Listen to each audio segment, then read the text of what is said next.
Halo Mbak, maaf mati tiba-tiba jaringannya hilang. Aduh, saya langsung, waduh, gimana ini? Oh,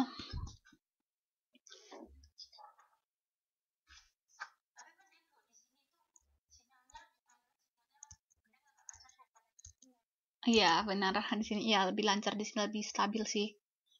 Cuman, cuman tadi saya wifi-nya yang mati tiba-tiba, jadi mau mati juga koneksinya. Oh, Mbak ada ketertarikan nggak sama psikologi gitu? Tertarik ya? Hmm, karena kalau kita udah misalnya eh, kita memiliki pemahaman yang bagus tentang psikologi, terus ditambah dengan komunikasi, jadi itu lebih gampang memprediksinya atau mengontrol situasinya atau mengontrol keadaan. Makanya kadang-kadang kenapa reporter ini lebih sukses daripada reporter yang ini? Kenapa pembicara ini lebih misalnya kayak Mata Najwa? Kenapa dia sangat kan dia sangat terkenal banget tuh dalam uh, membawa acara, mau itu politik, mau itu seperti acara debat atau bahkan pun acara yang santai atau casual. Kelihatannya dia sangat ini karena uh, bisa nggak? Karena dia memiliki ilmu komunikasi yang sangat baik, jadi dia bisa mengendalikan keadaan. Karena kadang-kadang kan ketika mengontrol keadaan itu sangat sulit gitu. Ketika semua orang berbicara, yang mana yang harus didengar, atau ketika konflik terjadi, bagaimana harus mengatasinya. Gak semua orang memiliki skill dalam mengendalikan keadaan. Jadi itu makanya pentingnya ilmu dari komunikasi. Kalau dari semua pelajaran yang Mbak pelajarin sebelumnya, Mbak paling tertarik di pelajaran yang apa? Oh, itu semester lalu ya? Iya. Oh iya iya iya iya. Bagus bagus. Uh, kenapa Mbak tertarik dengan public speaking?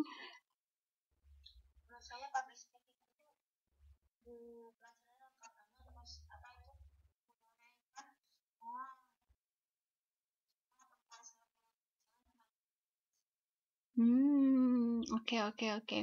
Jadi Mbak ada tertarik nggak untuk menjadi public speaker, pembicara di depan publik?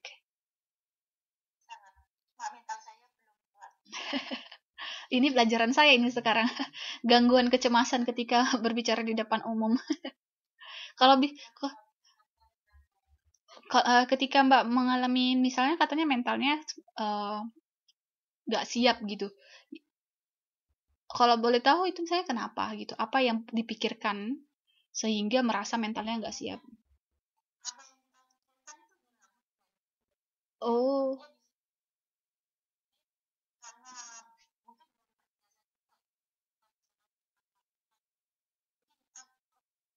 oh,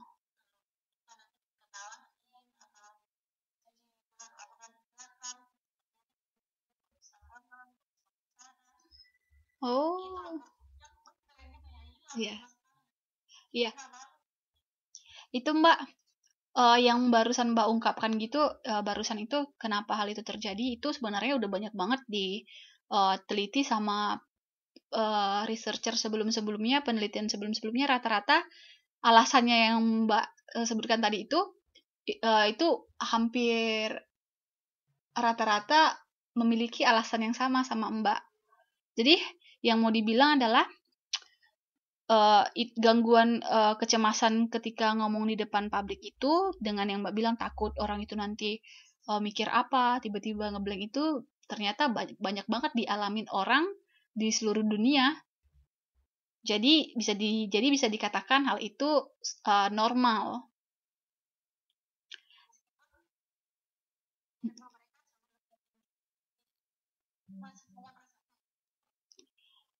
Hmm,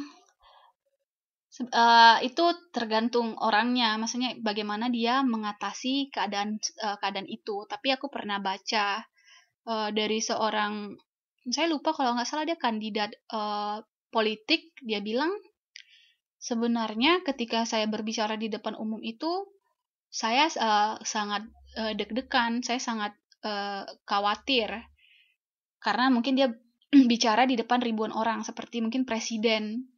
Tapi ketika yang membuat saya berbeda adalah ketika saya berbicara, dia bisa mengatasi perasaan takutnya itu seakan-akan dia terlihat sangat percaya diri. Tapi di dalam saya itu benar-benar kacau seperti ombak yang bergemuruh katanya. Nah, itu dalam ilmu komunikasi mungkin belajarin di public speaking bagaimana cara mengatasi perasaan yang gelisah, nervous itu sehingga kita bisa terlihat tampil percaya diri. Itu ada cara-caranya.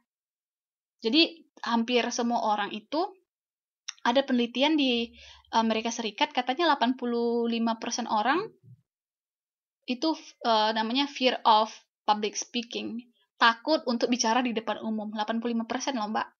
Dan itu lebih takut daripada kalau nggak salah daripada takut mati takut mati, takut kecelakaan, lebih takut disuruh ngomong di depan umum. Itu penelitiannya si Horvitz kalau nggak salah saya di US. Itu tahun berapa ya, katanya 85 orang yang bukan 85 orang tapi 85% dari total yang dia teliti, 85 orang menyebutkan bahwa mereka sangat takut berbicara di depan publik.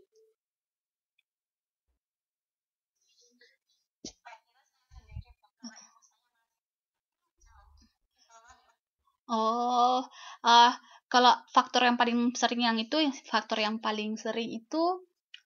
yang pertama ada faktor namanya takut untuk dievaluasi. Takut banget dibilangin sama temannya misalnya, aduh jelek banget itu, tadi kamu ngomong begini, gini-gini, diejekin gitu. Itu pikiran kita sendiri sih sebenarnya. Kebanyakan orang mereka sebenarnya tidak terlalu memikirkan penampilan kita, cuman kita merasa takut dinilai begitu. Yang kedua, kita takut mendapat maaf Mbak ya lagi batuk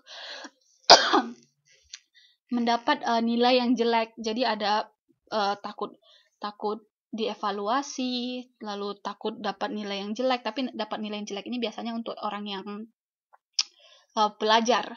Ada satu lagi yang paling utama tapi tiba-tiba saya jadi lupa. Yang pertama yang saya sebutkan tadi, yang kedua dan ketiga. Yang pertama apa ya? Ya, tapi yang mau saya bilang, dari banyak banget yang penelitian gangguan kecemasan dalam berbicara umum itu, hampir semua orang mengalaminya. Jadi itu bukan suatu hal yang kalau kita nervous di depan umum tuh kayak, aku itu orangnya kok nggak bagus gitu loh, kok aku kayak gini sih, nggak pede, sementara orang lain bisa.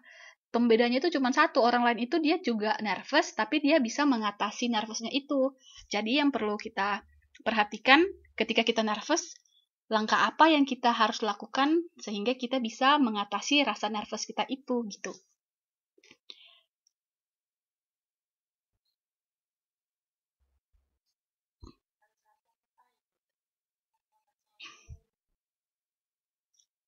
Pelatihan percaya diri ya itu juga bisa, tapi semakin sering sebenarnya nanti kita ngomong di depan umum, kita semakin terbiasa karena kita sudah takut dari awal, udah merasa aku kalau ngomong depan umum itu takut. Tapi kalau kita mengubah mindset seperti 1 kali, 2 kali, 3 kali, mungkin sampai 10 kali aku ngomong di depan umum itu, memang aku akan takut karena itu baru pertama kali aku memulai hal itu. Jadi itu hal yang normal, tapi lama-lama aku pasti bisa. Jadi jangan lari ketika ada kesempatan untuk ngomong di depan umum, kayak aduh aku tuh orangnya penakut kalau depan umum gitu. Tapi ambil aja kesempatannya karena itu normal. 1 kali, 2 kali, sampai berapa kali itu normal, tapi lama-lama nanti pasti bisa lebih baik lagi. Kalau saya dulu saya orangnya ngomong di depan umum itu, aduh memperkenalkan diri sendiri aja itu udah nervous banget. Dan kenapa kita merasa nervous, kenapa kita merasa gelisah ngomong depan umum, itu banyak banget faktornya. Jadi itu bisa jadi faktor kepribadian kita, apa pembentukan dari karakter dari dulu. Jadi itu juga setiap orang berbeda-beda. Jadi itu harus digali secara dalam lagi.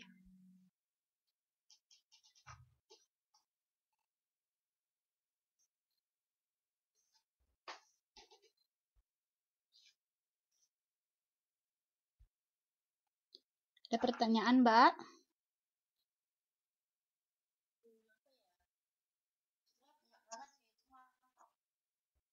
Kok lupa?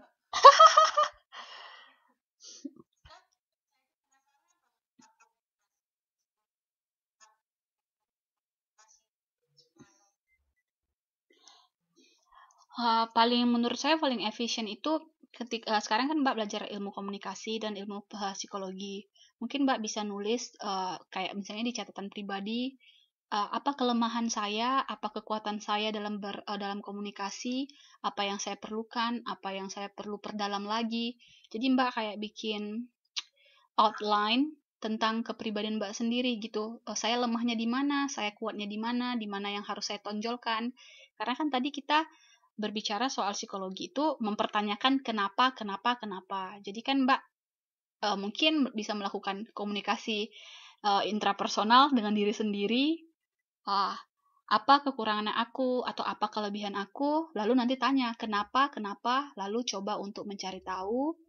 Uh, jadi mungkin dengan begitu Mbak jadi bisa bisa memaksimalkan di mana Mbak lemahnya gitu. Jadi bisa berfokus ke sana atau mengoptimalkan kekuatan Mbak yang uh, karena setiap orang itu memiliki kalau ini pendapat saya pribadi ya, nggak ada teorinya, punya panggilannya masing-masing gitu, memiliki kemampuannya yang menonjol di suatu area. Seperti kenapa seorang bisa sangat jago atau sangat hebat dalam matematika atau dalam ilmu fisika. Mungkin memang di situ field-nya dia, lapangannya dia. Nah, jadi setiap orang itu berbeda-beda. Jadi lebih saran saya sih Mbak mungkin bisa bikin begitu dulu untuk diri sendiri.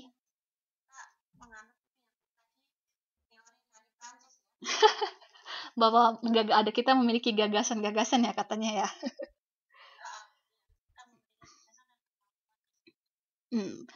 Uh, mungkin kalau saya sih lebih pandangan itu lebih ke ini sih, lebih mungkin bukan di luar ilmu pengetahuan, mungkin lebih ke agama, mungkin ke faktor-faktor religius atau mungkin spiritual. Jadi nggak tahu itu kan adalah hal yang berbeda, tapi paham seseorang itu kan boleh dipengaruhi dari berbagai faktor. Jadi ya sah-sah aja. Kalau saya secara spiritual, saya sadar bahwa setiap orang itu memiliki panggilannya masing-masing. Nggak semua orang bisa menjadi presenter, nggak semua orang uh, bukan nggak semua orang bisa ya, tapi mungkin dia bisa, tapi ada orang yang memang dari awal area dia itu udah di situ gitu. Mungkin kayak sifatnya yang extrovert, tahu kan Mbak, introvert. Oh, ke nasib sih. Oh, saya bukan nasib sih, tapi lebih ke karakter pribadi. Misalnya dia introvert. Dia orangnya misalnya pendiam, tidak terlalu suka yang ramai-ramai atau bersosial. Mungkin dia orang tipe seperti itu lebih cenderung cocoknya mungkin dalam berpikir, mungkin jadi penulis atau mungkin menjadi or, uh, untuk hal-hal yang bukan di depan umum gitu kayak orang ekstrovert. Ekstrovert tahu kan misalnya dia cocoknya jadi host, orangnya sangat suka sosial, selalu ada aja yang mau diomongin gitu, selalu kelihatan sangat ceria. Nah, itu tergantung karakter dan kepribadian orang itu tersebut.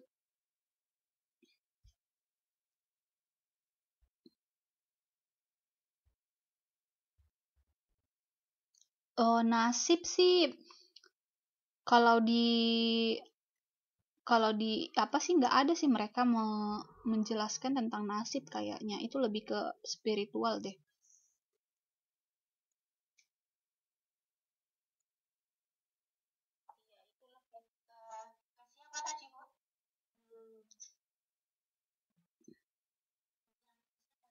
Oh, oh, mau yang ini ya, si Locke tadi ya, yang kosong ya, Locke sama Aristoteles ya.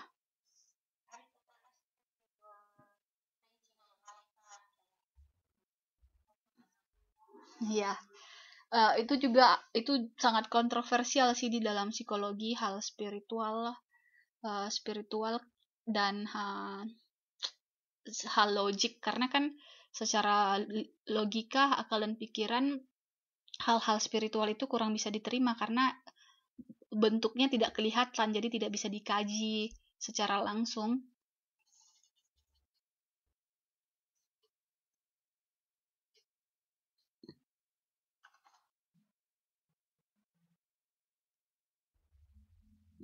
Ada pertanyaan lagi, Mbak?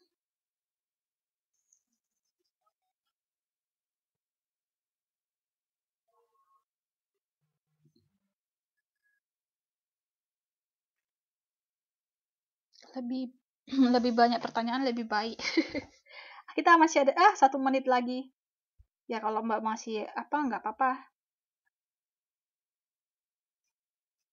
Saya tadi lagi ini penasaran sama yang saya bilang tadi, 3 hal yang paling mendasar kenapa orang mengalami khawatir ketika ngomong di depan umum.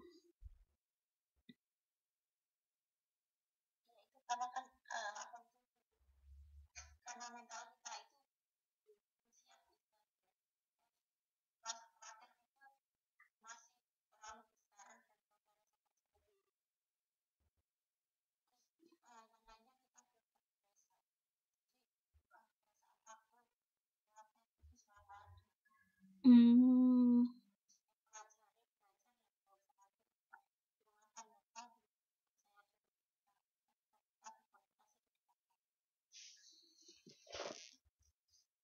oke Mbak.